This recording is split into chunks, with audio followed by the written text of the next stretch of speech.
நீ என் சமூகத்தில் செய்த உன் விண்ணப்பத்தையும் உன் வேண்டுதலையும் கேட்டேன்.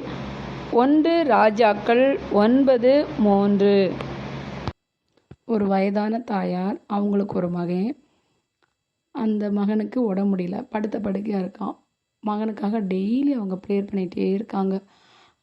எப்படியாவது அது குணமடையணும் அப்படின்னு சொல்லி. அப்போது அவங்க வீட்டுக்கு ஒருத்தர் வர்றாரு. அவங்கள வரவேற்று உபசரிக்கிறாங்க. அப்போ அந்த குழந்தைகளை பற்றி கேட்கும்போது இவங்க சொல்கிறாங்க, எனக்கு ஒரே ஒரு மகன் படுத்த படுக்கையாக இருக்கான்.